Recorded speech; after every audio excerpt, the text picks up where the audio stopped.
2013 চনত আমাৰ বিদ্যালয়লৈ অইল ইণ্ডিয়াৰ দীক্ষা প্ৰকল্পৰ অধীনত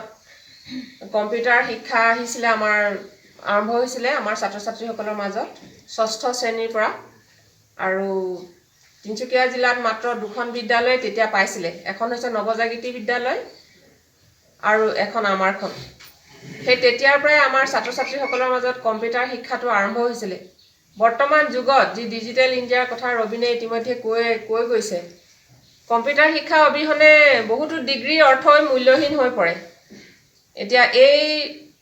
2013 চনৰ পৰা আমাৰ বিদ্যালয়ত এই কম্পিউটাৰ শিক্ষাটো আৰম্ভ হোৱাৰ পৰা আমাৰ বিদ্যালয়ৰ ছাত্ৰ ছাত্ৰীৰ সংখ্যাও যথেষ্ট বাঢ়ি গৈছিলে আৰু তেতিয়াও মানুহে লাহে লাহে গম পাব ধৰিলে যে কম্পিউটাৰ শিক্ষা অবিহনে বহুতখিনি আধৰুৱা হয় গতিকে সেই সুবিধা লাভ কৰিলে আজি তাৰ মাজতে এতিয়াও চলি আছে কম্পিউটাৰ শিক্ষা প্ৰকল্পটো আৰু আজি ইয়াত এই অনুষ্ঠানটোৰ কথা জানিবলৈ পাই অত্যন্ত সুখী হৈছোঁ আনন্দ লাগিছে আৰু এনেদৰে যেতিয়া সকলো মানে ইচ্ছুক ছাত্ৰ ছাত্ৰীসকলে ইয়াত যোগদান কৰি নিশ্চয় উপকৃত হ'ব অঞ্চলটো আৰু আগবাঢ়ি যাব আৰু এটাই কথা আমি সাধাৰণতে দেখিবলৈ পাওঁ ছাত্ৰ ছাত্ৰীসকলে কিবা এটা অংশ লৈ অলপ দিন কৰাৰ পাছতে অলপমান আনমনা হৈ যায় আঁতৰি যায় গতিকে সেইটো হ'ব নালাগে যিটো কোৰ্সত তেওঁলোকে নামভৰ্তি কৰিব সেই কোৰ্সবিলাক সম্পূৰ্ণ শেষ কৰিব লাগে আৰু চাৰ্টিফিকেটখনটো সকলোৱে গম পাইছে ইতিমধ্যে কিমান প্ৰয়োজনীয় যিকোনো এটা চাকৰিৰ ক্ষেত্ৰত হওক বিভিন্ন ক্ষেত্ৰত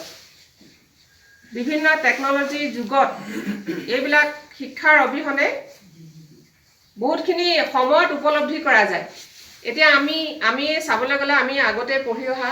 আমাৰতো ডাঙৰ ডিগ্ৰী আছে কেইবাটাও কিন্তু কম্পিউটাৰ শিক্ষা নাই মোবাইলটো লাহে লাহে চলাবলৈ শিকিছোঁ হ'লেও বহুত বাকী আছে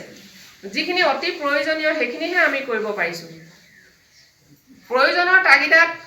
বহুতখিনি শিকিবলৈ বাধ্য হৈছোঁ কিন্তু আমাৰ মানে কম্পিউটাৰটো শিকাৰ সুযোগো পোৱা নাই অৱশ্যে মই নিজেও ভাবিছোঁ যে সুবিধা হ'লে মই নিজেও ইয়াত অকণমান শিকিবলৈ আহিম আৰু মই সকলোকে ৰাইজক অনুৰোধ জনাইছোঁ আৰু কথাটো প্ৰচাৰ হ'ব লাগে সকলোৱে যাতে ইয়াৰ সুবিধাখিনি ল'ব পাৰে কাৰণ এতিয়া বৰ্তমান পৃথিৱীখন যেনেকুৱা নেটৱৰ্কৰ যিটো জাল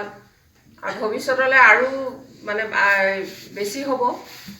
আৰু আমাৰ এই পিছপৰা অঞ্চলটো যাতে উন্নতি হয় সকলোৱে কিবা সহায় লাগিলে ময়ো আছোঁ পিছফালে হয় কিবা যদি সাধ্য অনুসৰি দিহা পৰামৰ্শ প্ৰয়োজন হয় দিবলৈ সদায়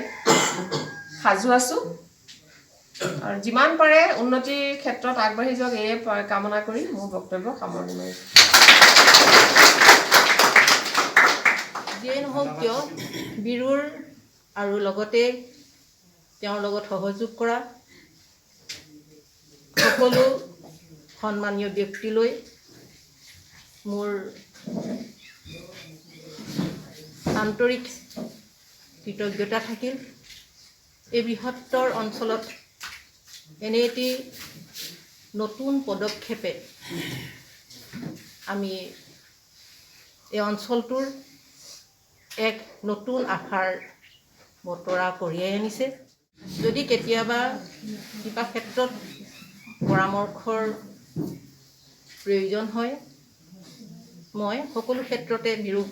সহায় কৰিবলৈ সাজু আছোঁ ইয়াকে কৈ মোৰ চমু বক্তব্য